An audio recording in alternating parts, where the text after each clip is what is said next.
Bien, pues hoy vamos a hacer un programa, la verdad de esos que me gustan mucho a mí, que son relacionados con la historia de Cancún, y pues para eso voy directo al grano. Estoy con el doctor Manuel Tacú Escalante, a quien le agradezco mucho que nos haya dado este espacio y este tiempo suyo. Muchas gracias, Antonio, por esa deferencia que nos muestra ser su servidor. Estamos en la primera clínica de Cancún. Cancún no es una ciudad realmente muy antigua, tiene apenas 40 años, quizá va para 41, 42, pero sí es hacer historia, haber llegado primero, implica muchas cosas, porque aquí no había nada, y esta es la primera clínica privada que empezó a funcionar con una atención especial. ¿Cómo fue, por qué ocurrió eso? ¿Cómo ocurrió? ¿En qué entorno histórico estamos hablando? Estamos hablando alrededor de 1980, principios de 1980, cuando un servidor, después de haber estado trabajando en el Seguro Social de Chetumal, es cambiado hacia el Seguro Social de Cancún. Sí. Y pues nos dimos a la tarea de iniciar actividades de servicio médico nocturno porque nos dimos cuenta de que era necesario en ese momento. Hay que decir cómo era Cancún. Había un enorme campamento de empleados de la industria de la construcción, albañiles. Por otra parte estaba la zona hotelera con un par de hoteles funcionando quizá, y una cauda de estos trabajadores que estaban construyendo, edificando estos hoteles. Y en la ciudad pues no había nada, había zonas pobladas pero muy pequeñas. Ese era el Cancún de ese entonces, ¿no? Sí, efectivamente, tanto es así que la unidad del Seguro Social pues era precisamente de casas preconstruidas, de las que traían las empresas constructoras, y ahí es donde se instaló el equipamiento del área de urgencias, de hospitalización y el área administrativa. A nosotros nos tocó precisamente elaborar en esas condiciones, y también pues nos tocó también empezar a atender a la comunidad trabajadora de ese entonces a través de una pequeña unidad médica. ¿Qué es esta donde estamos? Que efectivamente fue creciendo, ¿no? Empezó como un pequeño dispensario, algo así. No era muy sencillo porque el trabajar las 24 horas implicaba realmente dar el servicio a las 24 horas. Sí. El servicio médico nocturno pues fue posible porque nosotros empezamos a vivir en ese lugar. Mi familia me acompañaba en esas tareas diarias donde terminábamos de dar la consulta en el Seguro Social y luego nos trasladábamos a continuar dando consulta a la gente de ese entonces. ¿Y salió con otro grupo de médicos o lo hizo solo? Definitivamente era estar solo porque eran muy contados los médicos que en ese entonces ¿que querían venir? Efectivamente.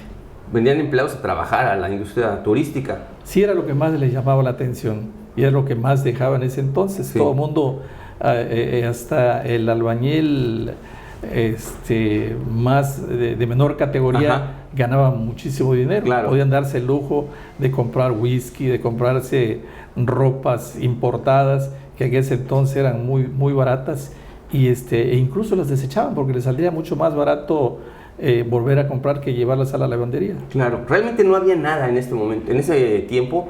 Cuando decimos no había nada, es decir, no había tiendas de autoservicio, no había grandes almacenes, no había, calles, transporte.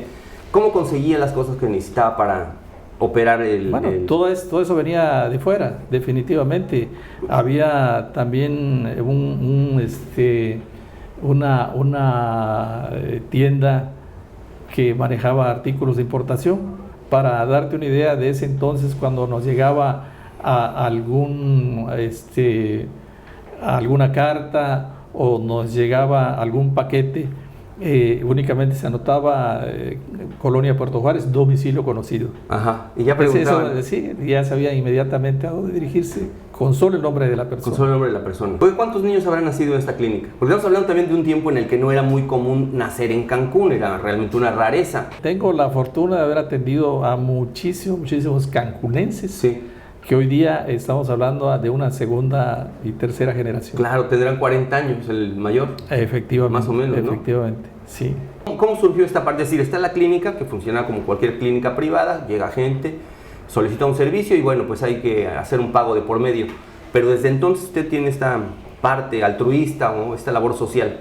Sí, porque era el dejarlos sin medicamentos o curarlos. Claro. Y no había de otra. Cuando no había esos recursos, lo que normalmente se manejaba es que le pago a la semana o a la quincena, y quedaba a la buena fe de las personas si regresaban a cubrir lo que era el importe. Claro. Y muchas de las ocasiones, bueno, no había forma de anotarlo, cuánto me debe, ¿no? Sino realmente quedaba a la buena voluntad, ¿no? Pero esa labor se fue multiplicando, porque en ese entonces no solamente éramos pocos médicos, sino que también sabía que en ese lugar encontraban el servicio médico y los medicamentos que necesitaban en ese momento. Claro. ¿Qué es lo que más atendía? Pues atendíamos muchísimos problemas digestivos, precisamente claro, por la falta de las aguas. Infecciones estomacales. Infecciones estomacales. También problemas respiratorios por los cambios que hasta hoy en día se dan de la manera irregular sí. del clima. Y problemas pues crónico-degenerativos. Claro, los normales, diabetes, hipertensión. Claro, esos eran los más frecuentes. Sí. Desde luego que también atendíamos accidentes, atendíamos partos. Urgencias, digamos, ¿no? Sí, y era pues, podríamos considerarlo como cirugías ambulatorias, porque ingresaban hoy o se iban el mismo día o al día siguiente, y con las escasas 4 camas que nosotros teníamos, claro, pues era suficiente, ¿no? Había que rotarlas, efectivamente. Claro. Oiga, ¿cómo ha crecido la clínica? ¿Qué hay ahora? Pues, ¿qué atiende? Ajá.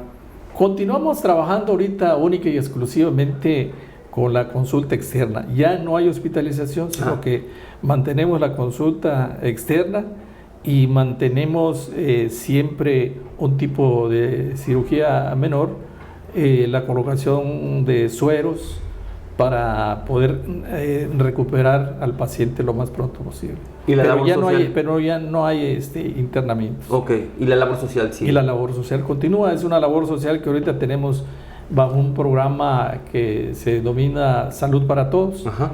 Ese programa con un peso diario que el jefe de familia que paga, le permite obtener una membresía donde se le da la consulta gratuita a todos los integrantes. Sí, en el momento que la necesite. En el momento que la necesite, efectivamente. Por 30 y tantos pesos al mes. Así es, por 365 pesos al año. Así es. ¿Y cuántas personas tienen ese régimen? Bueno, tenemos pasadito de las 1000 familias que ya estamos manejando, y pensamos que ese proyecto puede llegar a clonarse en otras regiones. Otro de los detalles que sí quería comentar es de que aquí, este lugar, la Policía Federal de Caminos, pues traía a las personas que tenían algún accidente y tenían algún grado de intoxicación alcohólica, y nos los traían a hacer prácticamente la evaluación. Nos tocaba a veces el examen de alcoholemia, digamos. Efectivamente, y entonces este es el alcoholímetro de la época. Nos tocaba a veces atender a gente conocida, claro, y que de alguna forma, que en ese entonces estaba el teniente Montes Cavazos, nos permitía tener una muy buena relación y ayudar hasta donde fuera posible, de que las partes siempre tuvieran una conciliación adecuada, ¿no? Bueno, eran otros tiempos, eran otros más tiempos, rudos. claro, efectivamente. Pues doctor, realmente una clínica histórica, y su presencia también aquí en Cancún, pues es parte de la historia. Definitivamente. Así es. Y ya pues gracias a esa actividad me permitió en un momento determinado ingresar a través de los servicios médicos y de la farmacia a la Cámara de Comercio, donde después de haber iniciado como un consejero del área de farmacias, me permitió una trayectoria llegar hasta la presidencia de la Cámara de Comercio de Cancún. 90 y tantos, 93 por ahí, ¿no? 92. 92. Mi intención siempre ha sido llevar programas sociales relacionados con la salud, y desde nuestra trinchera hoy lo seguimos haciendo. Qué bueno, pues felicidades, doctor, la verdad. Muchísimas, y otra vez gracias. Gracias, Antonio. Bueno, nos vemos. Yo me despido de ustedes también, y les recuerdo que lo que tienen que saber lo tienen que ver.